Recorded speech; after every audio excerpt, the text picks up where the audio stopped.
5 years. As of today, May the 8th, 2025, it has been 5 years since the release of the very first History Channel video, The Decline of History Channel. I just wanted to do a video celebrating this and kind of discussing where this video was in the history of the channel and the story of my life, and how surreal it is and how grateful I feel to be able to say this video is 5 years old. Because in many ways, History Channel is one of the most recent things I've done.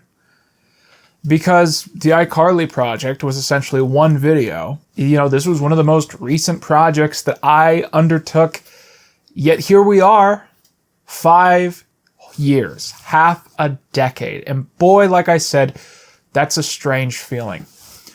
The History Channel videos are probably my most consistent output.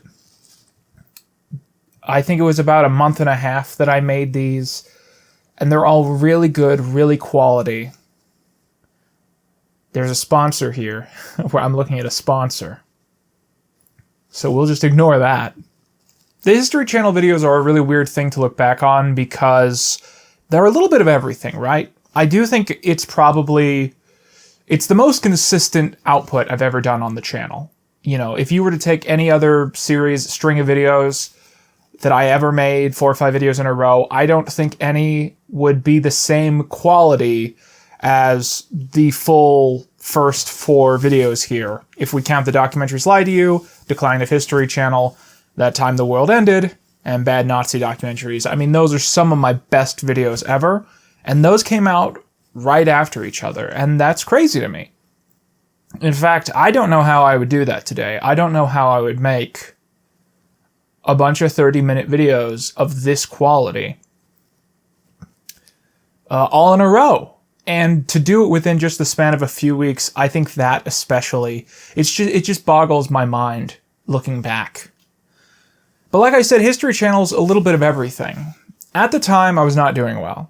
The channel had been doing badly.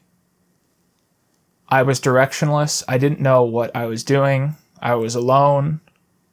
I didn't know what I wanted to do with my life or with the brand. And I truly entered 2020 thinking, I don't know how I'm going to get another year out of this, right?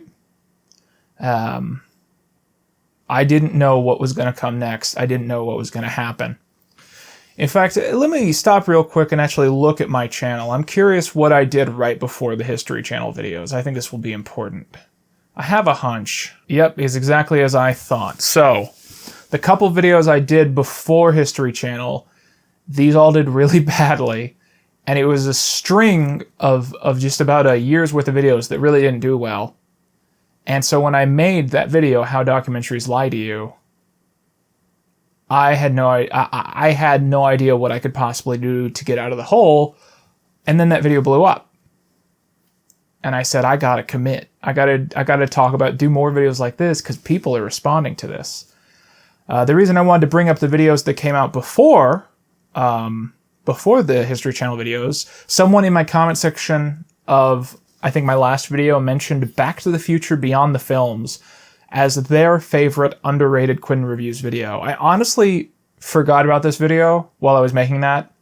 Here's a funny story. I fully expected at the beginning of 2020 that my career was actually unironically over. I did not know what the next moment was for me.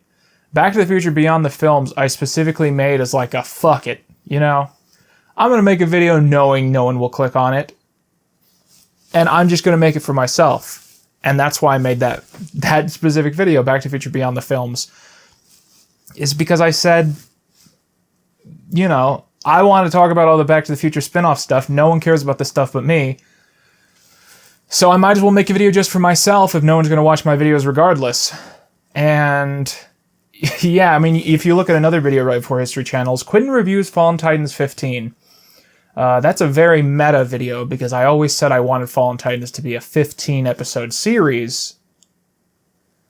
And then the 15th episode is me. And that was the sort of moment where I was like, I don't know how to move forward. So it would be funny if I almost did a retrospective on myself as if I was a has-been in the past. And then, got the April Fool's video. The Good Place video was fun, but it bombed. I can't remember at all if that video was good. It was just a rough year leading up to when I dropped these videos about the History Channel. And now the crazy thing is that to a lot of my fans, the History Channel videos are this deep cut. They are like the iCarly prequel. Oh, did you know about the obscure Quentin Reviews History Channel videos? They'll say, well, if you liked that Victorious video, you got to check out this video about that time the world ended.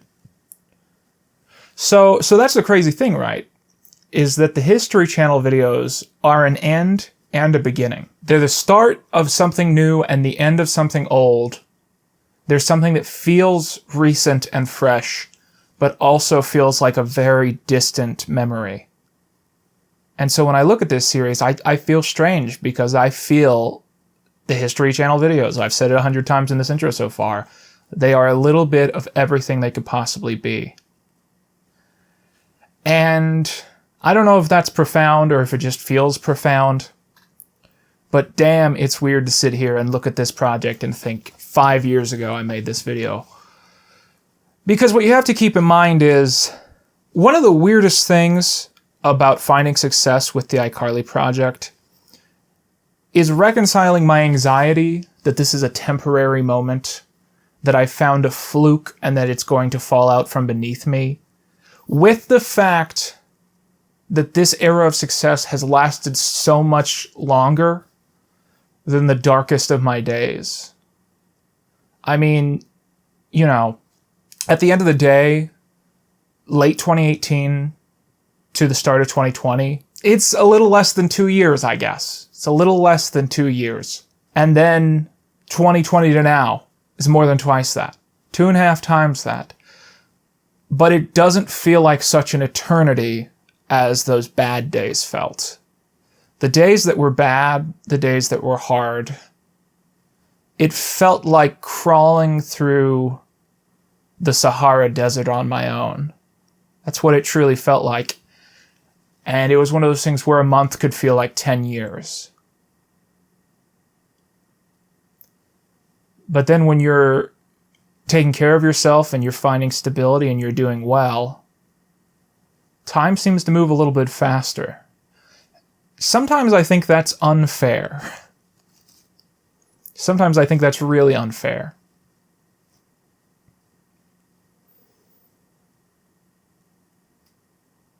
But damn, these videos are great. I actually sometimes go and I'll rewatch one of these. Sometimes I'll just need a clip for a video or something and I'll find the clip and then I'll just end up watching the rest of the video. Because I think this is probably one of my smartest, funniest, most interesting projects that I've ever done.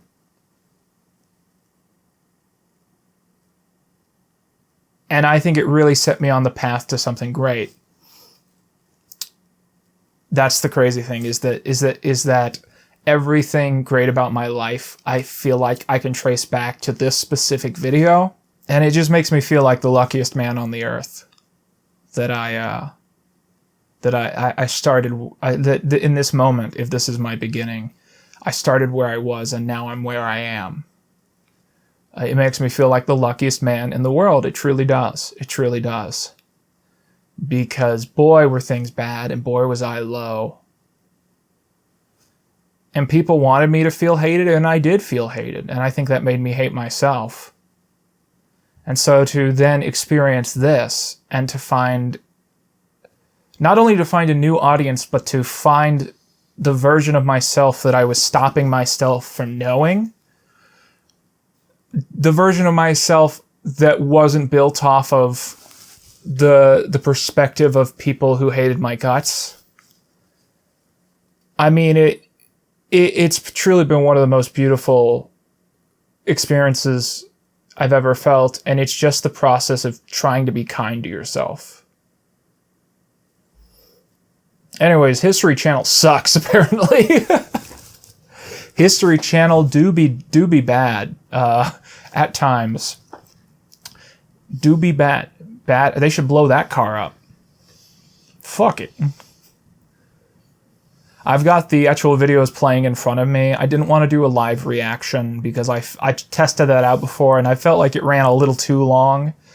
But I did want to actually have the project in front of me so I could see it, so I could talk about it. If there's any regret I have about this specific video, The Decline of History Channel, it's that I didn't actually look into the original book that inspired his Ancient Aliens. It's a specific book you can trace it all back to, and it's written by the weird old German guy that they're constantly interviewing. It's written by that guy. And if you track down an original first edition copy of that book, it's got some racist stuff in it.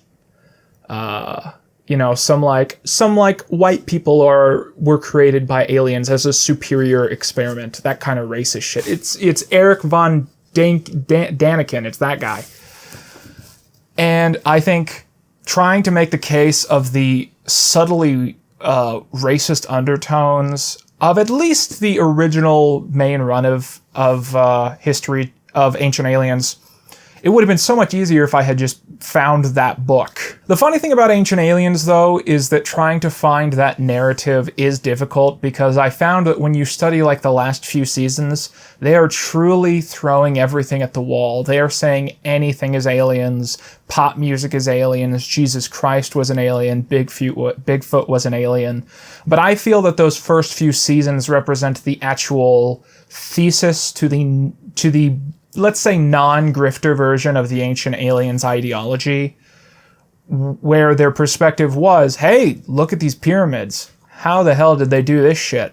And I think when you study that part of the text, there is definitely like a racial undertone to how these white guys go about judging culture that they clearly don't seem to know a lot about. When you just watch footage of them bumbling around these places, it's obvious they are not experts.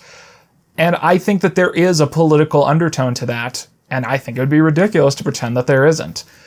But I did get flack because I obviously didn't cover like the more late stage Ancient Alien episodes where that would be like the odd ones where they're like, oh, what if Richard III was an alien or something? And it's like, that's just because they've made like 40 seasons of this bullshit.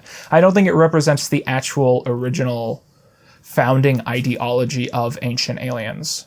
I did this video because I did the How Documentaries Lie to You video.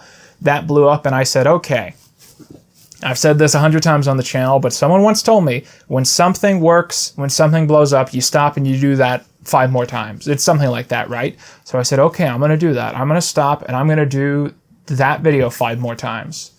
And it just happens that the next video I did, this one, is now more popular than the documentaries video, I guess because it's more evergreen than talking about Tiger King. Boy, Tiger King still pisses me off. I think it is one of the most frustrating topics I had to cover because I watched all of it, right? I watched Tiger King because it was the thing and because I realized I wanted to do a video about it. And it's very good propaganda, I want to say. But Tiger King made me hate documentaries, modern documentaries. And that's true to this day. I still hate with a passion the way that modern documentaries are made. I think there is something pathetic and cowardly about how Tiger King is constructed, and I think that I have grown to distrust any other documentary that does it that way.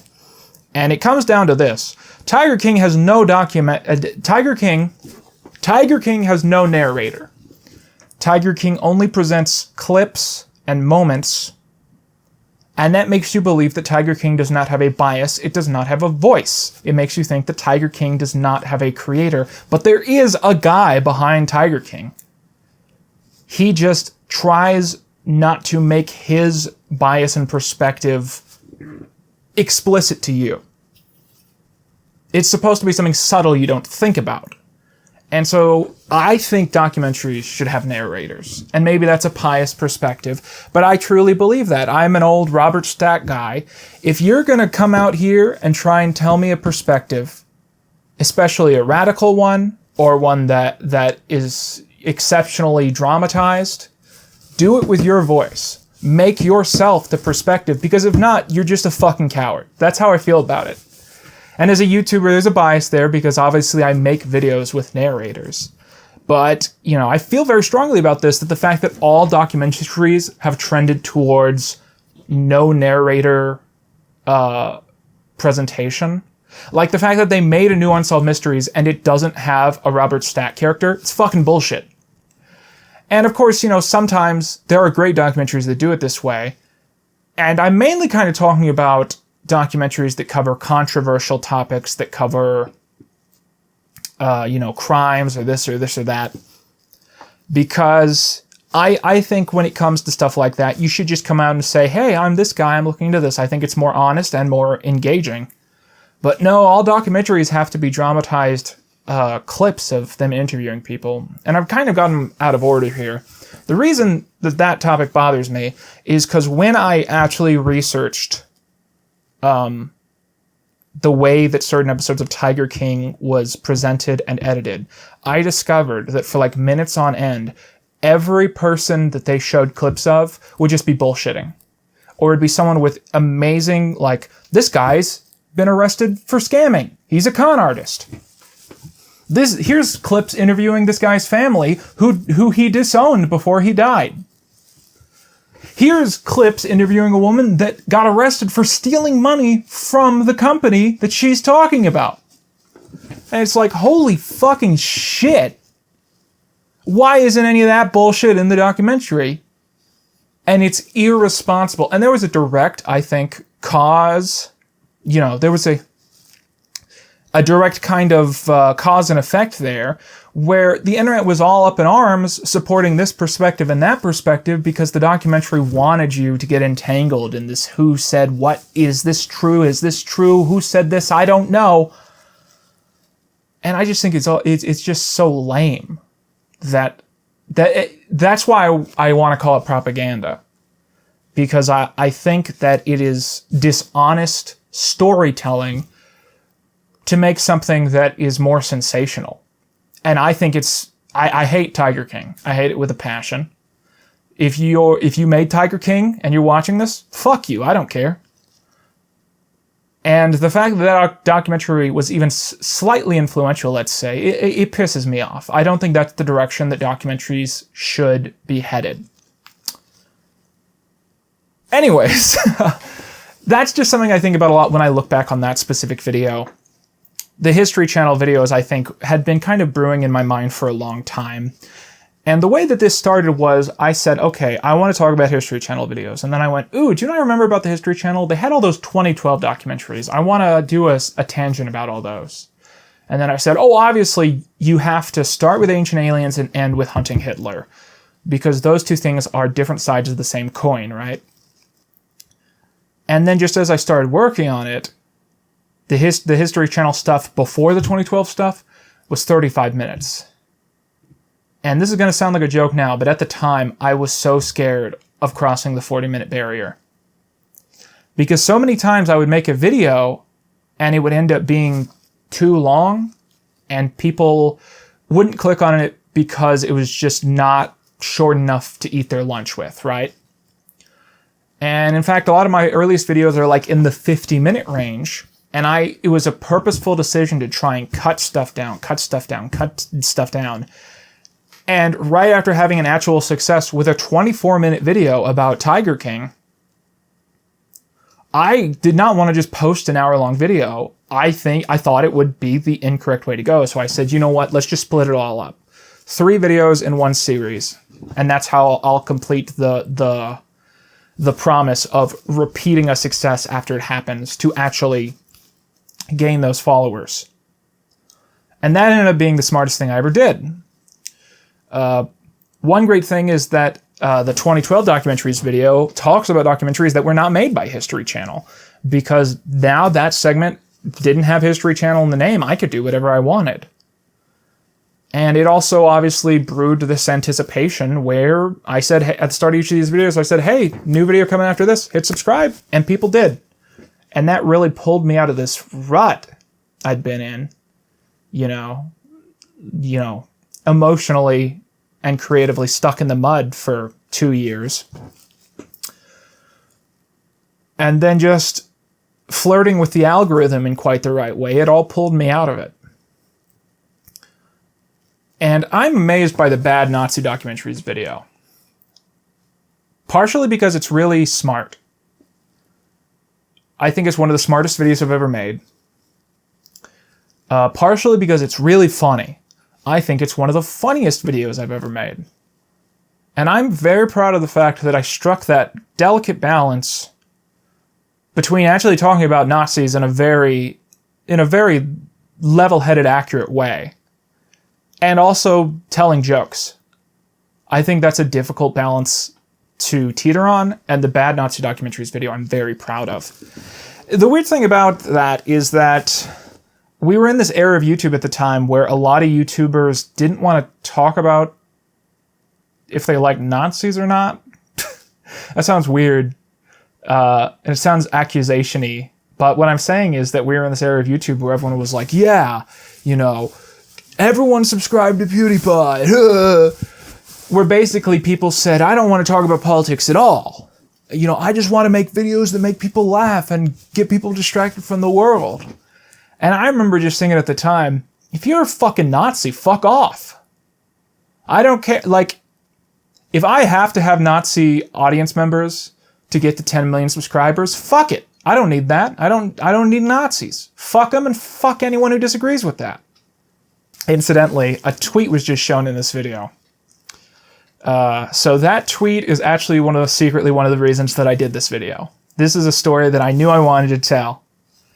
Because I love this story. Okay, so I'm not going to rewind to look at the tweet, but it said something like, reminder that this guy sucks. And it was a tweet of me making a joke saying, like, if I learned anything from Ancient Aliens, it's that aliens didn't really like white people.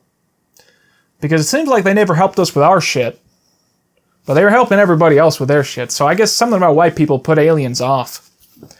And a drama YouTuber who makes, like, drama breakdowns about other people, he screenshotted my tweet. And he tweeted it to his audience. And he said, reminder, this guy sucks. And granted, to a certain circle of edgy commentary YouTubers, I'm still heavily controversial because I didn't play ball. And because I didn't handle the system well. You know, there was kind of this system where it'd be like, this one guy's obsessed with you and hates you. And he tweets about you every minute on the hour. And he's making videos tearing you down. And he's sending his fans to harass you. And this guy, he's friends with your friend. And your friend is replying to his tweets that aren't about you. So your friend is knowingly associating with a guy who is spreading hate about you and sending his audience to harass you. And the system is, you pretend you don't notice.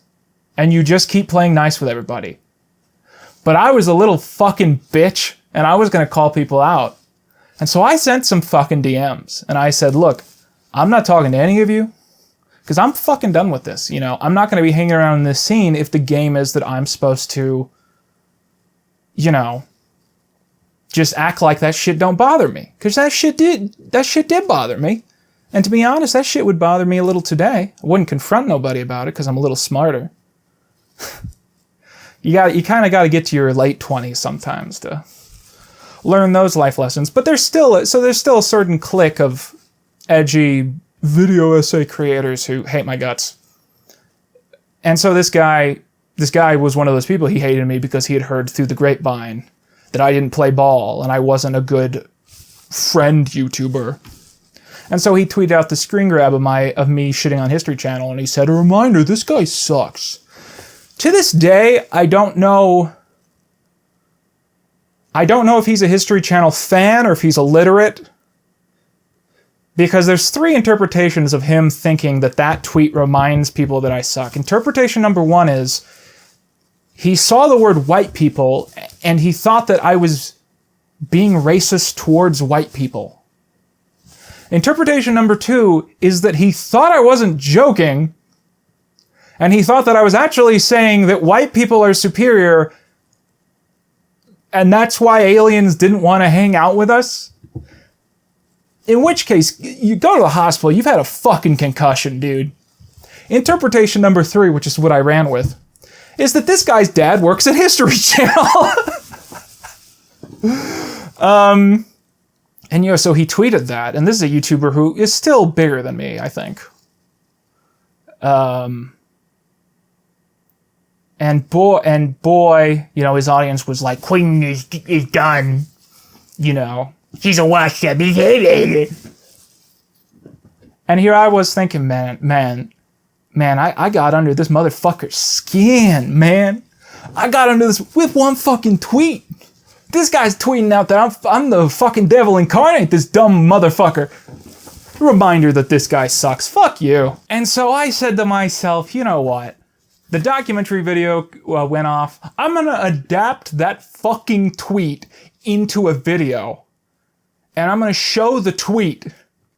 And then make money off of this dumb fucking idiot. And so I did. I made merch based on this tweet. I did everything. And until like the day before the video went out, I didn't censor the dude's name. And then the people in my circle went, look, you gotta censor the guy's name. So I did. I blurted out. I actually can't remember what his name is right now. Because he truly does not bear down on my mind.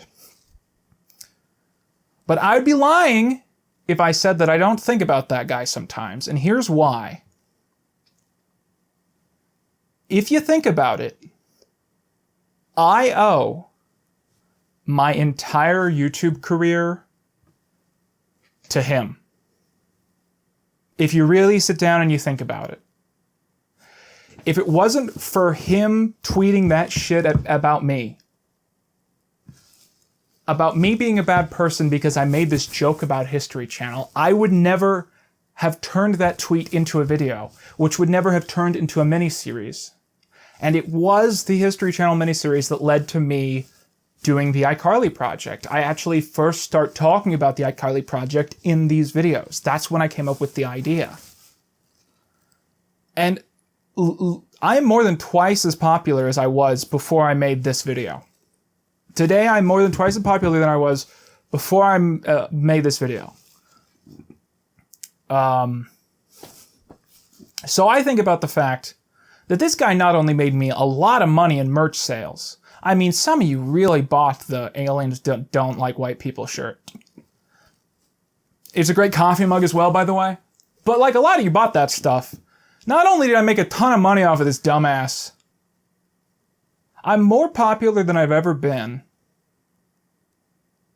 And I still have a bright future ahead of me. And it's all because of this one guy impulsively tweeting out me with the phrase, reminder, this guy sucks.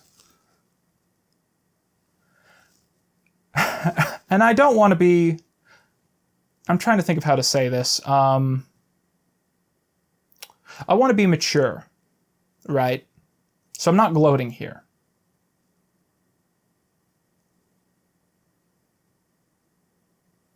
But what I will say is that anyone who tells you that spite is not a good reason to keep on living, they're wrong. Spite is an excellent reason to keep thriving. And maybe that represents some kind of bad mental health that I still haven't tackled yet, but I'm not joking. Living your best life to spite the assholes who want you to fail, it's one of the greatest feelings. And to just think that those people who thought you'd be a wash-up or you'd be dead and instead you're living your best life, ooh, that feels good.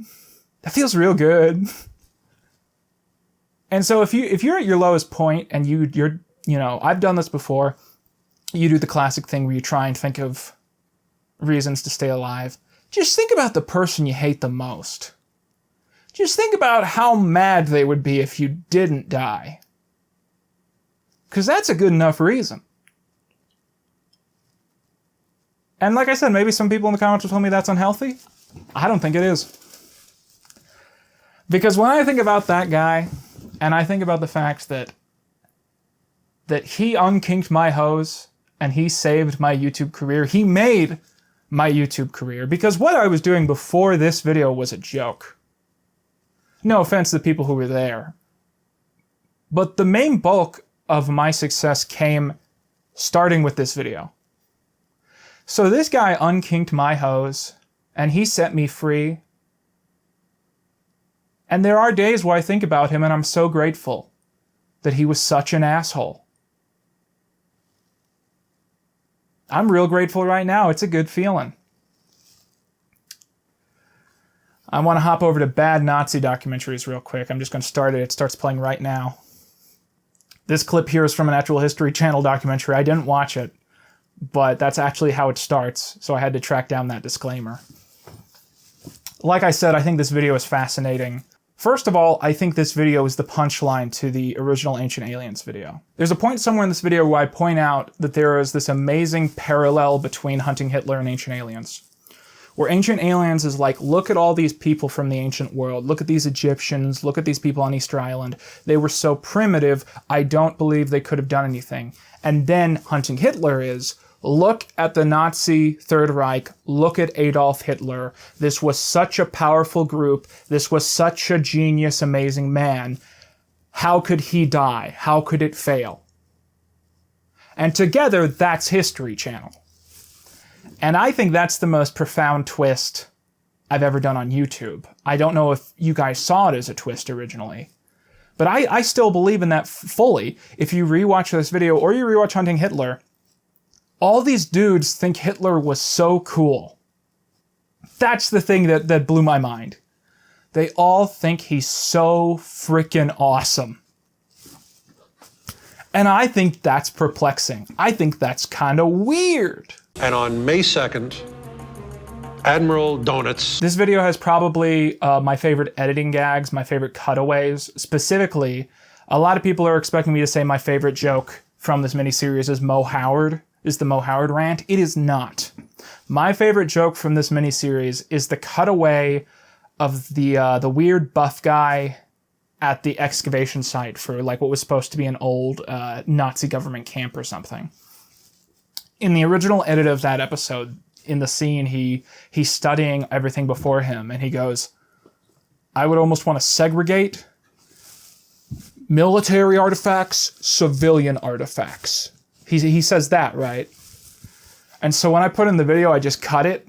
These are not guys who are going to be losing bullets, dropping magazines, losing guns. These are trained soldiers. They're not going to leave a trace of what they're doing or how they do it. I would almost want to segregate. One of the most confounding things about Hunting Hitler, and that's my favorite joke. That's my favorite joke in this miniseries. It always cracks me up. There's some simple brilliance to it. I think it's hard to do it on purpose. You know, you just got to stumble into gags like that. You know, I don't know if I've said this explicitly, but I think if I hadn't started working on the more long-form experimental videos, I don't think I would have been able to keep up this level of quality. The content I put out with these first 4 videos is nowhere near as great as anything I put out for the rest of that year. It's just, for some reason, for this brief moment, I locked in, and I had gold. And for the rest of the year, I made bronze. And that's okay. Bronze is pretty cool. Did you know they have a whole age for that stuff? But that's my favorite joke. And of course, the realization that they showed a picture of Mo Howard, that is really funny. And the weird thing is, before I did this video, I couldn't find any mainstream reporting on that. All I could find was a forum post of people going like, this picture they showed on the History Channel is Mo Howard. And then someone else goes, oh, they just pulled that episode from circulation. It was something like that. So there was no like mainstream article that I found that I could sort for that. It was just like the basic 1 + 1 = 2 of I found the photo online. It is Mo Howard. Here it is in the episode. This is stupid. There's just so many interesting twists in this video. The fact that this one guy like had impersonated an FBI agent, and he was arrested for, I think, having a bomb or something. It was just a crazy series of discoveries, and just the more you looked into this documentary, the more and more you found. And I remember I didn't actually watch the final season of this show because I was just like, I'm just going to be bored, and it's just going to cause me to find like another minute of clips to show. Because really, this entire show, it's long. The episodes go on forever. And like twice an episode, they'll do something very ridiculous. But once you understand the structure, you've seen enough of the show. So that's why I didn't finish watching it. Because truly, once I got to the end of season 1 and I saw that clip of him saying, Hitler was smart, he was resourceful. If he found a way out, why wouldn't he take it? And then I had the rebuttal, he did find a way out and he did take it. I was done reviewing the show, you know. I really didn't need to watch past the first season except to find the Mo Howard episode. Because I think just that quote is that just ends it, you know? I don't think a guy like Adolf Hitler gives up that easily. If he's got a way out, wouldn't he take it? He did find a way out, and he did take it. I'm still very fond of everything I did in this video. There's like 1 or 2 moments where I'm like, I wish I could have done more research here. But my God, I mean, 4 great videos in my opinion. That's the thing, 4 great videos. And 4 videos that changed my life, you know? And we talk a lot about iCarly and Victorious when we're talking about my channel. I think History Channel gets put on the back burner. I certainly think it's the second thing people probably think of, or the third thing once you get past Garfield. But I mean, my God, I'm so grateful for these videos and every amazing day that you guys have given me since then. And so, I guess all there is to say is happy 5 years, everybody. Happy half a decade since the moment that permanently changed my life, the start to the History Channel saga. All I can say from here is I hope that in the next year, I'll make some content that is worth celebrating 5 years from then.